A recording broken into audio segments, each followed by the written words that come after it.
Existe un pecado que, según las Escrituras, no tiene perdón ni en este mundo ni en el venidero. Es un tema que ha generado debate, temor y confusión a lo largo de los siglos. Hoy vamos a adentrarnos en las profundidades de la teología para entender qué es exactamente el pecado imperdonable y por qué es tan crucial comprender su verdadero significado. Muchos viven con el miedo constante de haber cometido este pecado sin saberlo. Se preguntan si un mal pensamiento, una palabra dicha con ira o un acto del pasado los ha condenado para siempre. Pero, ¿es así de simple?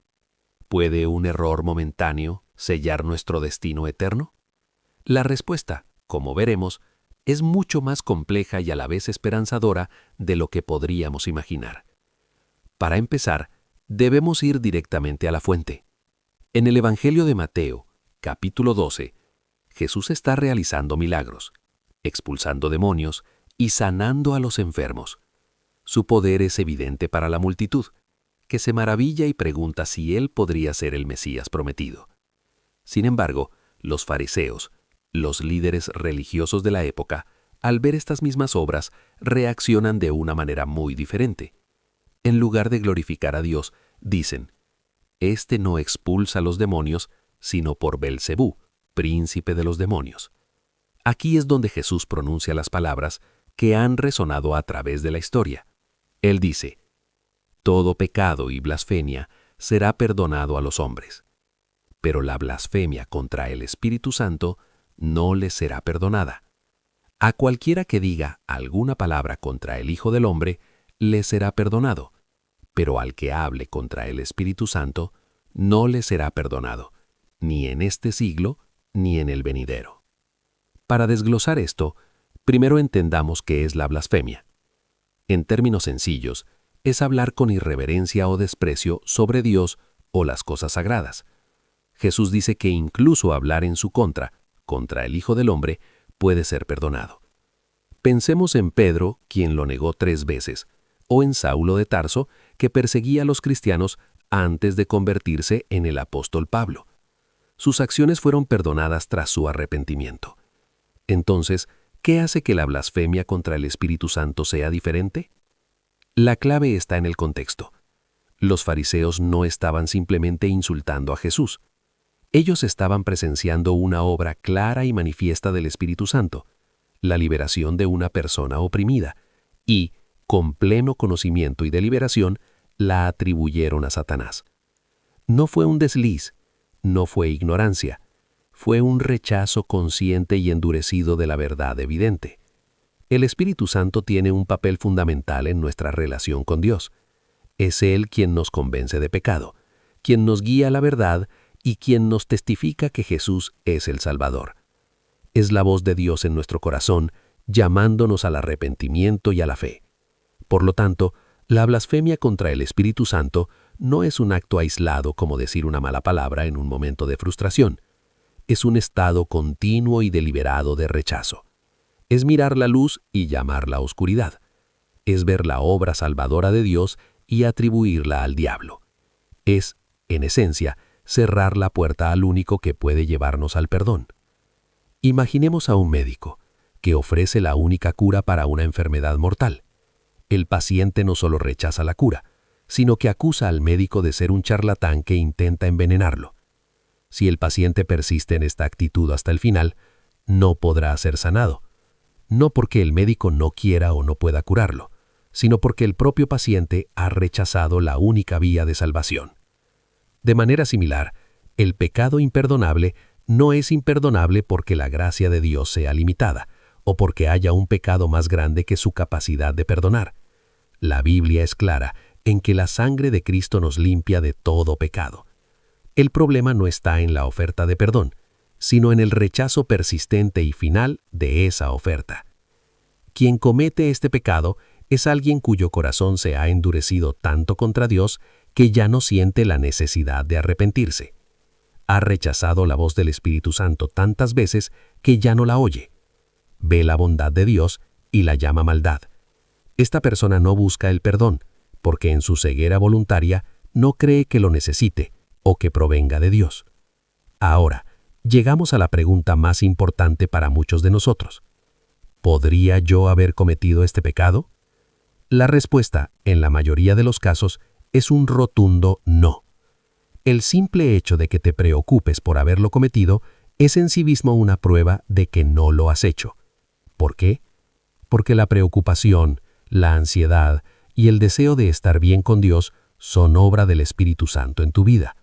Si tu corazón estuviera completamente endurecido, si hubieras rechazado de forma definitiva la obra del Espíritu, no sentirías esta inquietud, no te importaría.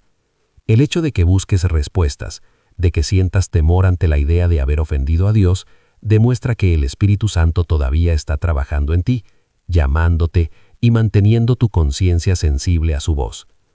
Una persona que ha blasfemado contra el Espíritu Santo, en el sentido bíblico, es alguien que ha llegado a un punto de no retorno en su rebelión, una indiferencia total y un odio consciente hacia la obra de Dios. Es una condición del corazón, no un acto aislado.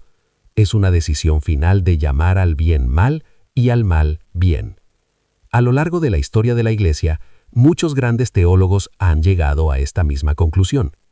San Agustín, por ejemplo, enseñó que el pecado contra el Espíritu Santo es la impenitencia final, es decir, persistir en el pecado mortal hasta la muerte, rechazando el perdón de Dios.